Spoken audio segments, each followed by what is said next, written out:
You must be alone. They don't want to. No. I'm happy you chose because You must be alone. Charles, cake.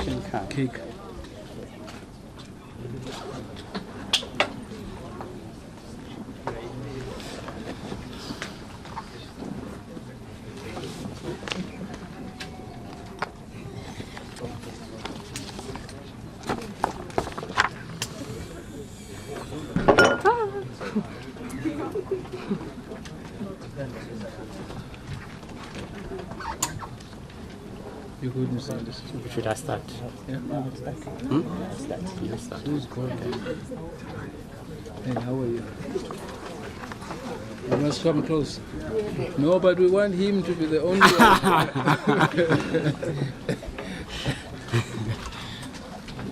You must be the only one. Yes. Good afternoon. I think we can start now. My name is Charles Levela. I'm head of communications here at NERSA. Welcome to this media briefing to announce the energy regulator's decision on Eskom's selective reopener on the open cycle gas turbines and the short-term power purchase program. Let me first introduce the panel. On my right is Mr. Jacob Modise, the chairperson of NERSA, and it's Mr. Tembani Bugula, the regulator member responsible for electricity and also the chair of the electricity subcommittee. Without wasting time, I'll hand over to the chairperson of NERSA, Mr. Modise, to make the announcement. Over to you. These distinguished guests, members of the media, ladies and gentlemen, good afternoon. Our mandate as the energy regulator of South Africa is to regulate three industries, namely electricity, pipe gas, and petroleum pipelines. Our challenge has been and still remains the regulating of the energy industry in a manner that balances the interest of energy producers on the one hand and consumers on the other. This is never an easy task, for inevitably it is influenced by the greater economic environment, both locally and internationally, and as directed by the policy environment of government. The legal basis for the decisions of the energy regulator to approve electricity prices is derived from the Energy Regulations Act 2006, Act number 4 of 2006, we will refer to it as the Act, and the Energy Regulator Act 2004, Act number 40 of 2004. The procedures to be followed in deciding the price of electricity is derived from the Promotion of Administrative Justice Act 2000, Act number 3 of 2000, also referred to as PAJA. Before I make an announcement on the energy regulator's decision, I would like to take this opportunity to give a brief background on the application and the process leading up to the decision. On the 30th of April 2015, the energy regulator received Eskom's application for the selective reopener of the third multi-year price determination, also referred to as MYPD3, application for open cycle gas turbines, again referred to as OCGTs, and the short-term power producer program, also referred to as STTP, and the impact of the increase in the environmental levy. Eskom application requested a cost recovery of 32.9 billion for open cycle gas turbines and 19.9 billion for the short-term power purchase program for the 2015-2016 to 2017-2018 period.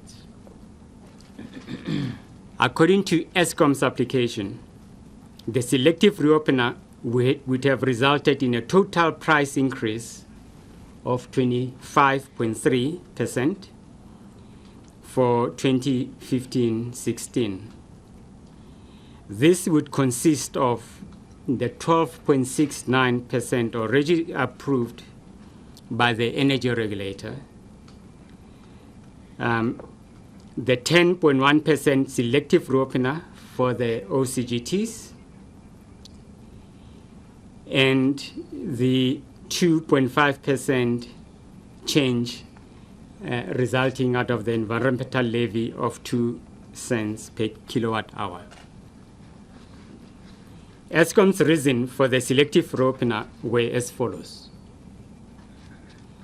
The original MYPD assumption on the commissioning dates of Medupi, Kusile, and Ingula and the expected performance have changed. Secondly, the change resulted in extensive running of open cycle gas turbines and the continuation of short-term power purchase program agreements. According to the application, other factors that necessitated the extensive use of the open cycle gas turbines were the deterioration of the generation plant performance, unexpected significant events such as the boiler explosion at one of the Duva units, the collapse of the Majuba power station silo, challenges with the coal quality, and delays in the commissioning of the new build program. Ladies and gentlemen, on the 13th May 2015, the energy regulator published Eskom's MYPD3 selective reopener application on the NERSA website and published in newspapers requesting stakeholders to submit written comments. The closing date for written comments was 15 June 2015. A total of 225 written stakeholder comments were received. These were made up of comments from private individuals, small users, intensive users, civil society organizations, political organizations, trade unions, environmental activists, and other stakeholders. The written stakeholder comments received were on the following issues: the legal basis for the selective reopener, the economic impact of the protracted load shedding and requested price increase, the lack of adequate information to assess the application, the timing of the implementation of the selective reopener decision, Eskom plant availability and performance, delays in commissioning of the new build stations, and non-consideration of cost savings due to delays in bringing new plant online. The energy regulator conducted a 2-day public hearing on the 23rd and 24th of June 2015. During the public hearings, more than 30 presentations were made by small users, intensive users, civil society organizations, political organizations, trade unions, environmental activists, and private individuals. At the public hearings, some of the key issues raised can be summarized as follows. High prices of electricity will result in company closures, job losses, loss of essential skills, and capacity in the economy. an increased use of open cycle gas turbine due to inter alia, the delay in the constructions of new generation capacity cannot be assessed in isolation of an assessment of the associated savings in other parts of Eskom due to plant performance. Funding for existing short-term power purchase programs should be approved for a 3-year period commencing on 2015-2016, and new contracts on a year-on-year basis commencing 2015-2016. NERSA should seriously consider awarding only a small portion of the open cycle gas turbine funding request, forcing Eskom to make use of demand market participation system already in place.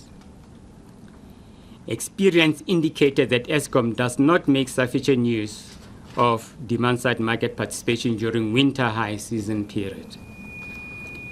Crucial information is missing in the application for the public to be able to consider and evaluate the application of Eskom for the purpose of submitting proper and complete comments to NERSA.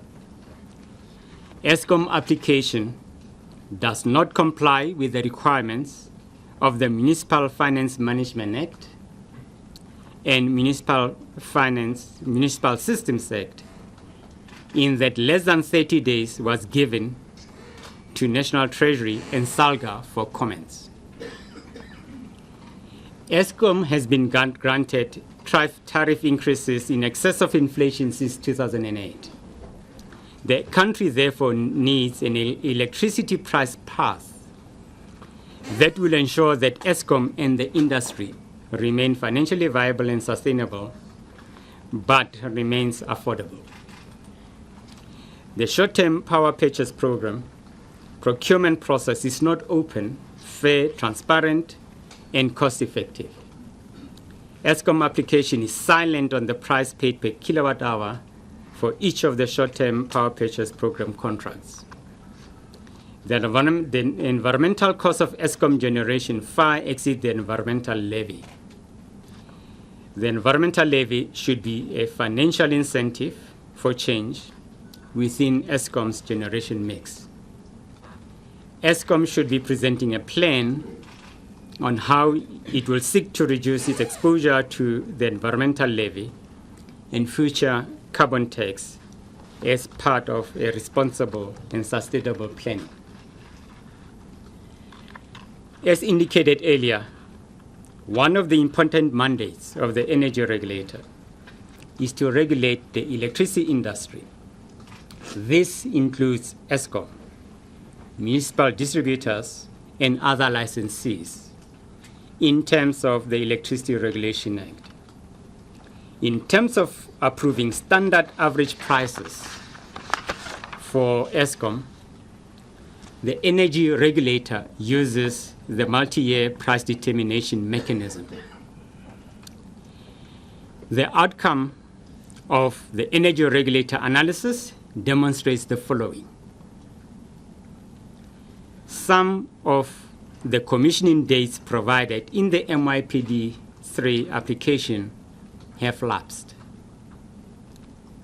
No information has been provided by Eskom regarding the new commissioning dates in the application.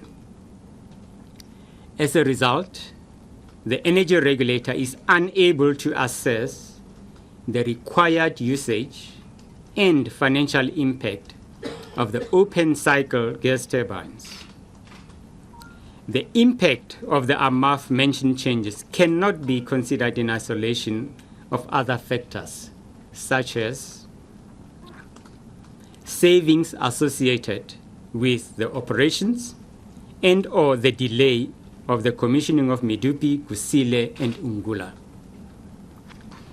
Savings associated with the low load factor of the existing generating plant, the impact of the change in the maintenance regime, and the resultant poor plant performance. The effectiveness of the plant maintenance with respect to plant availability, the impact of the 23 billion equity injection and 60 billion loan conversion to equity by the state, the change in the demand for electricity, the availability and costs of alternatives to the use of open cycle gas turbines. For example, demand side management, power buybacks, demand market participation, changes in other MYPD3 assumptions, the economic impact of the proposed price increase, and other sources of funding. Based on the available information and analysis performed, the energy regulator has decided as follows: not to approve Eskom's application for the selective reopener of the MYPD3 application for open cycle gas turbines and short-term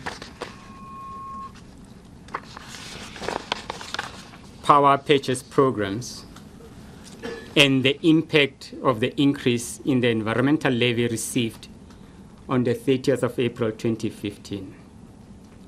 And that Eskom should submit A, an application for the adjustment in the allowed revenue in accordance with the MYPD methodology.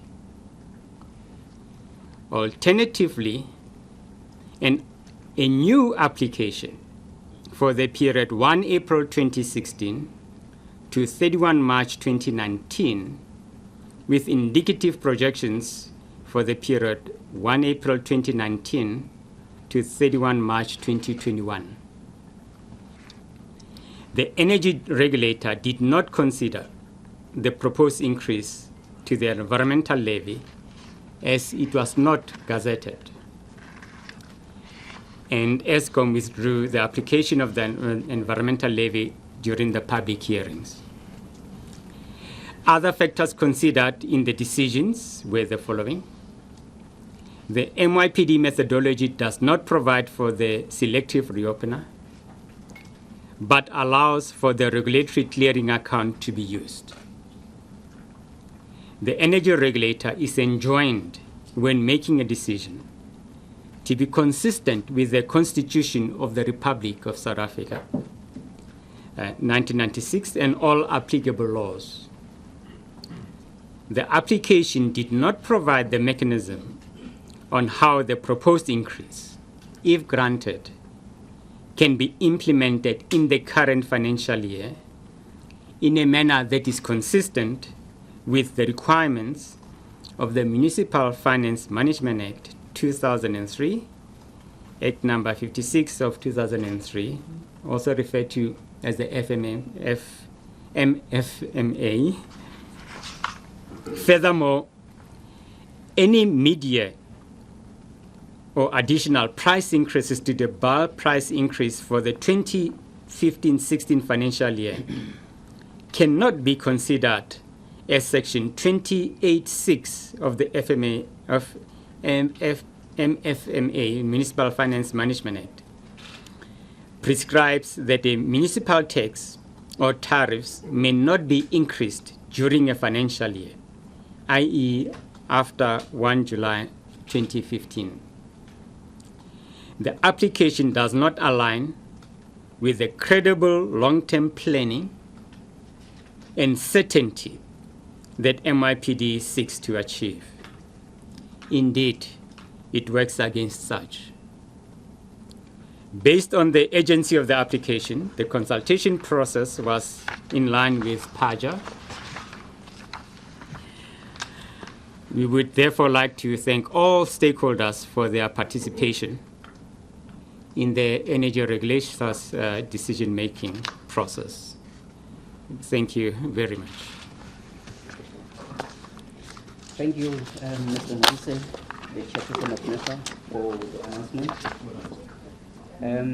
Members of the media, it's your time to ask questions and also clarifications. questions, and we'll request the panel to respond. And then Was there any quote on why when I searched for the person asking for the question? I'm going to say that you say, can I put that one? And that one. Is that confidential? Yep.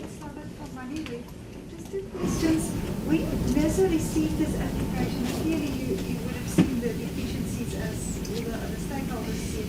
Did you engage Eskom in an effort to get more information, to get a proper basis for the application, or how did you deal with that between you and Eskom?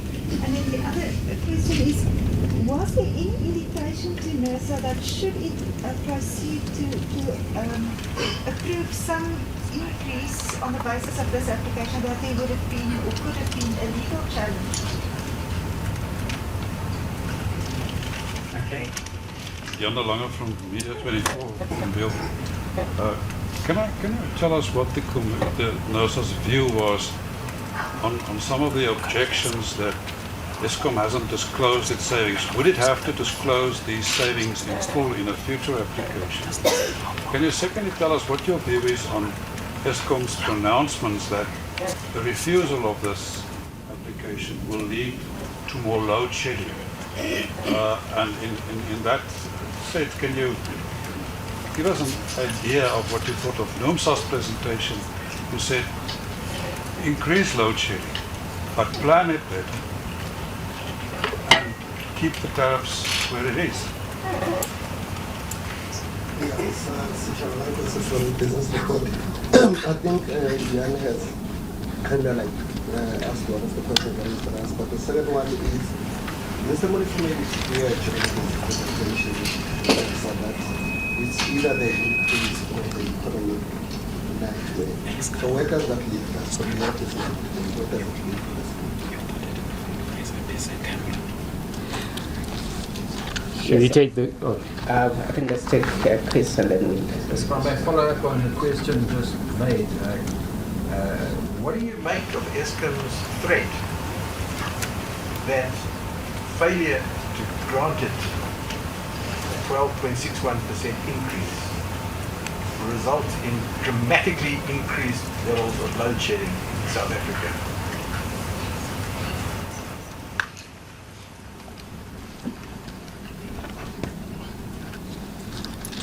All right, I think we'll take those questions. I will ask Mr. Bukula to assist in answering some of the points that were raised.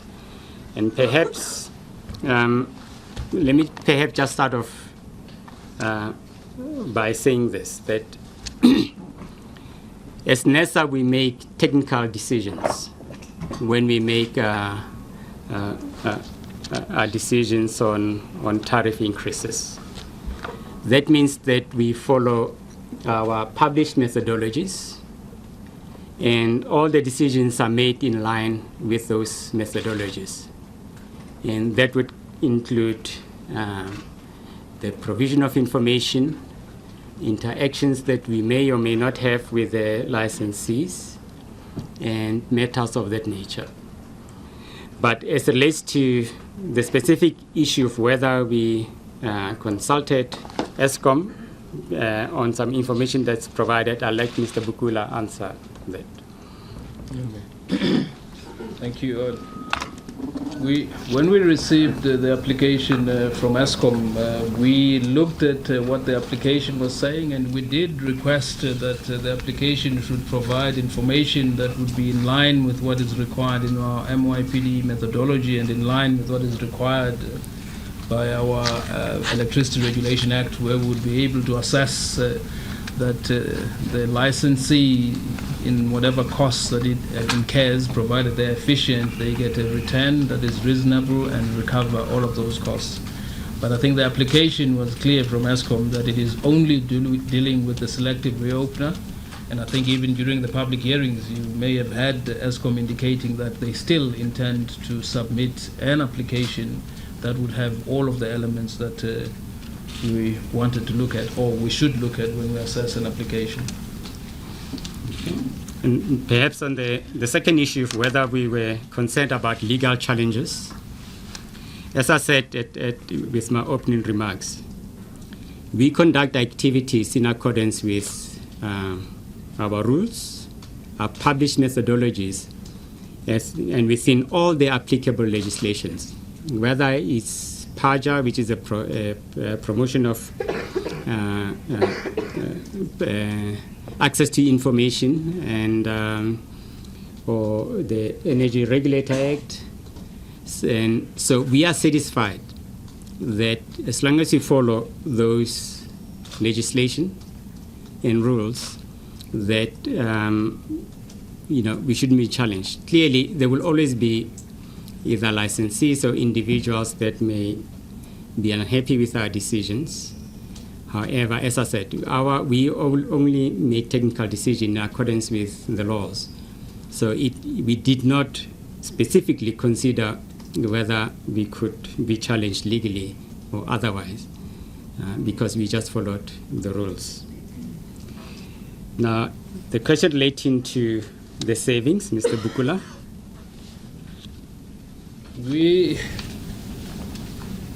I think at this stage we cannot say that Eskom objected to giving us the savings. I think at the time when they made the application, they did not show us the calculations of what savings they would have made from the non-operation or the delays in Medupi and other savings that would accrue from the availability of plant that's less than the 82% that the application was set at. And I think those are the items that we're requiring. For us to be able to make a proper assessment of the application, we need to have an understanding of what is being saved by plant being unavailable. In as far as the coal, we accept that there would be costs that are embedded that can be changed, like your manpower costs. Maybe those won't change, but there are other costs that are variable that would change when you are not operating the plant. The same with Medupi. In the MYPD3, we had assumed that it would be in operation by as early as December 2013, and when that did not happen, the assumptions that we had made around the coal they would use and everything else that's associated with operating the power station, that was not provided, and that is one of the things that we're saying we're requiring. And it is not so much that they didn't disclose, but I think the application just focused on what they required. And in the application and in the decision that we're making when we're saying that they must apply in accordance with the MYPD methodology, that is exactly that information that would be required to disclose what has been saved, what has been unsaved. Okay, as it relates to load shedding, and I think Eskom contention that if you do not grant an increase, it will result in load shedding. I think it's important to note that nobody wants load shedding. The stability of the electricity system is important for the country, and it's something that we as a regulator needs to ensure that happens. And what is also important, though, is we also want licenses that are viable. We want an Eskom that is viable so that it can provide sufficient electricity to the country. But at the same time, we want tariffs that are affordable and more predictable and certain. Now, in applying ourselves, in using the methodology, we're quite satisfied, though, that in our engagement with the licensee, the need for load shedding should, over time, be done away with. So we shouldn't be having any load shedding for reasons that we've indicated, whether it's maintenance and things of that nature. But what I'm going to do, let me let Mr. Bukula expand on this one. Let me start by the question around that if this increase is not granted, there would be load shedding. From Eskom's presentation, if you remember their very first slide, it was the second last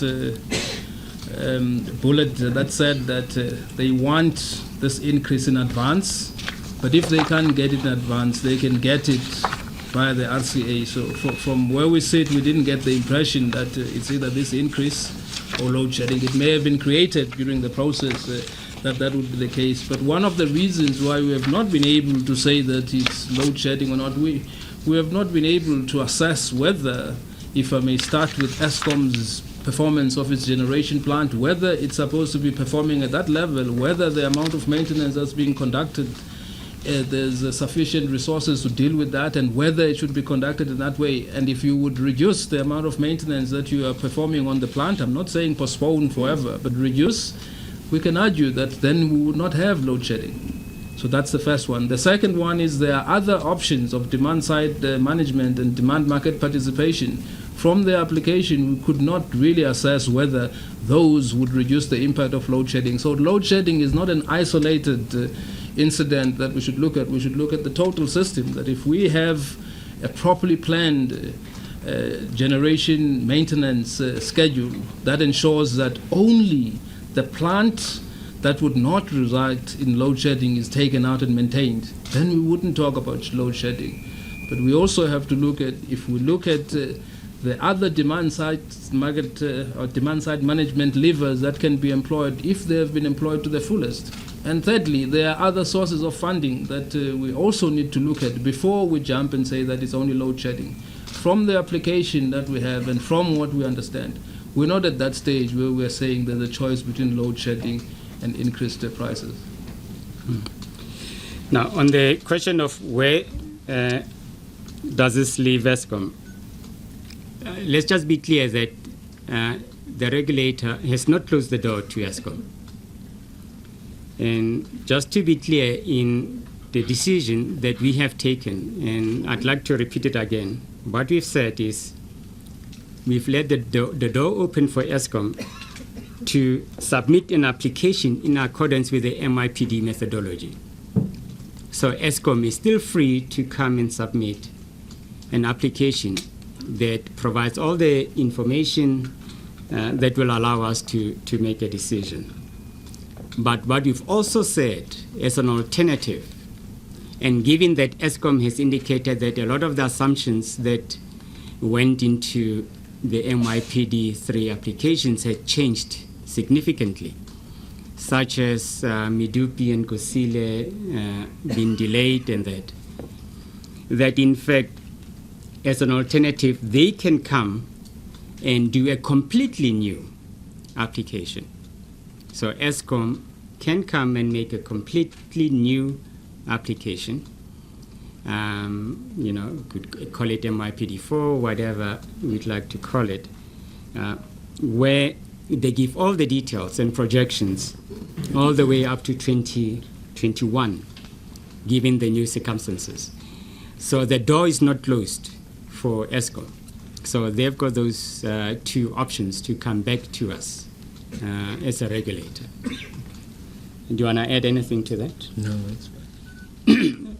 All right, so that's the first series of questions. Can we take another round of questions?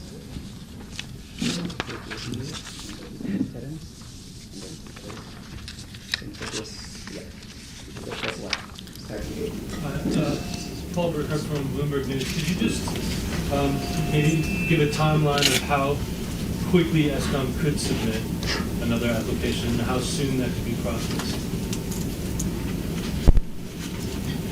Just on the door being left open, is it an either-or situation that Eskom comes with the MIPD4 type application and therefore does not make RCA type backward-looking application, or is it a situation where they could do both? And in the interest of predictability and certainty, what is it best to have an all-encompassing type approach, or is it best that they go through the RCA type approach? Thank you. I'm Parashni Gapinda from Reuters. It's pretty much a follow-up to other questions. Can you give us some indication of timeframes in terms of implementation if another process is launched?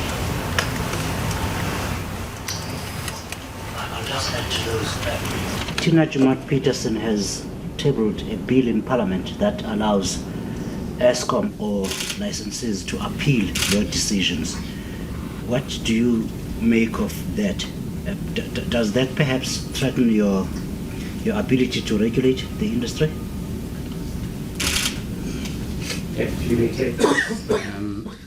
Mr. Bukula, do you want to handle the timelines issue? Okay. I would not want to speak for Eskom as far as how quickly they can submit the application, but it may well be that they can do it within a month, depending on how ready they are with the information, because what we really require this time is information that is as close as they can make it to the reality, so that we don't have reopeners and RCAs that are really making the multi-year determination process not to be worth the process. So we don't know, but if they would submit the application with the requirements that we have of consulting and providing stakeholders with an opportunity to present their facts and evidence, we have a previous ruling that says that the minimum that we require is 6 months before the date of the effectiveness of those tariffs. So if you want to have an increase, you must apply 6 months before that, so that we can undertake all of the processes that we require. So we would have to wait for that. Now the one around the RCA or a new application, one of the reasons why we had the multi-year price determination was to have certainty and a price path that would make investors have an understanding of what they have to do. The RCA was a method that we wanted to use to just correct in cases where things really go wrong. So the preferred method would be that Eskom must submit an RCA application so as to correct and to stay within this MYPD. But if their feeling is that the assumptions and situations have changed so much that there is no relevance between what is happening now and what they had projected in the MYPD, so we must then have a new application and work on new realities or new projections. And that for us is how we see it. Otherwise, if we have a multi-year price determination that changes every year, there's no point in having it. You have one and you want them to stick to it by limiting the abilities of the entity or of the licensee to get out of what they had committed, so as to encourage them to put in figures that have some alignment with reality in a manner that would not make you change the determination. Okay, as it relates to amendments to the National Energy Regulator Act that's going through Parliament, I think as a regulator, we will engage with the amendments as in accordance with the timelines that are set out in the parliamentary process. Suffices to say that at this point in time, we actually do not object to decisions being reviewed. However, as we engage with the legislation, those positions can be clarified. I think we're quite satisfied that we're taking technical decisions that are of such a nature that they can withstand scrutiny. Okay. Another round? Any hands on this side? There's no hands, don't create hands. Anthony? Mr. Kudum, Mr. Mudisi, over years, NERSA has often given Eskom quite a bit less than what they asked for, and always you've given good reasons. But the impression that I get, and I think many other people as well, is that Eskom does not change its behavior. NERSA has been criticizing its maintenance regime, for example, for a long time, but it seems Eskom doesn't improve its efficiency. Where does that leave us, and is there anything more that the regulator can do? I think it's an important observation, but let me let Mr. Bukula address it. The Electricity Regulation Act, the section that deals with tariff principles, has two important principles. The first one is this one, that you enable an efficient licensee to recover the full cost.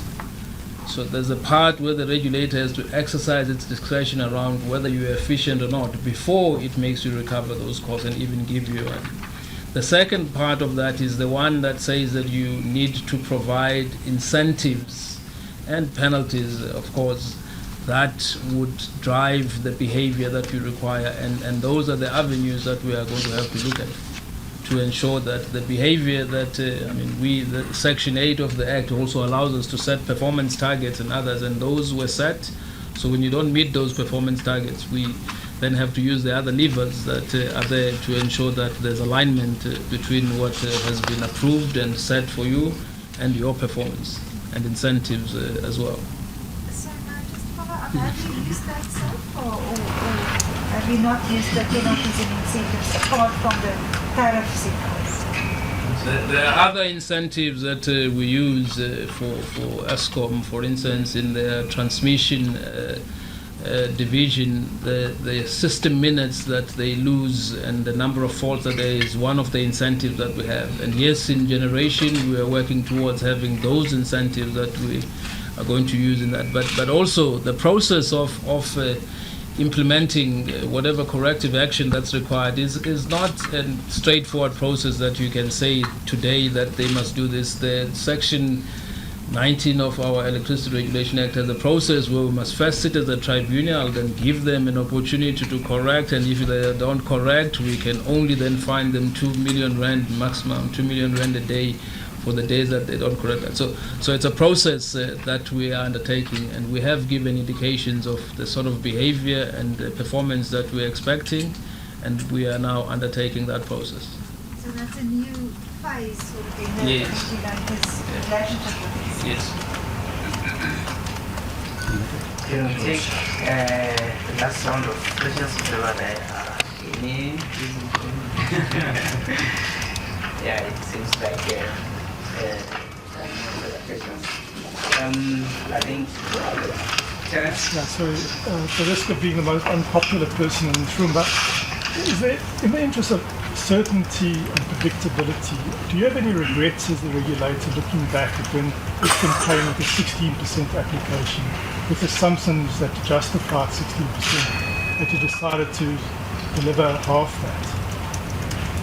Terence, maybe we should go back and say that when we had the Eskom applying for a 25% increase, we do have regrets when Eskom came and reduced it to 16% because it then changed a lot of things. The other regrets that we have is if we could have had a way of knowing that Medupi was not going to come in on the day that Eskom said it would come in, and that their plant was not going to perform at the levels that they said it would perform at. Those are the regrets that we have in the decision. Had it performed there, and had Medupi been commissioned on the dates that they said it would be commissioned, we would be well on the path that we had set for the price increases of around 8% per annum for this country.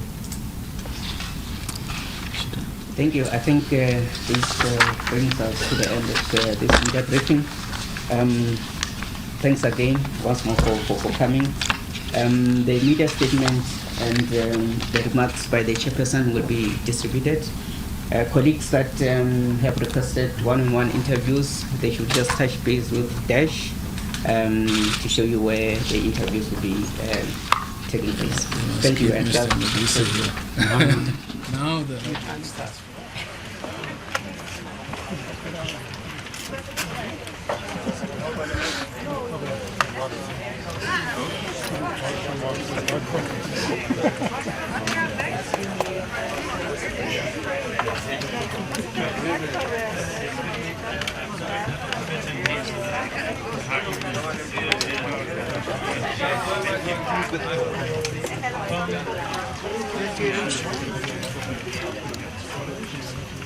Another big turkey. That's where we're going.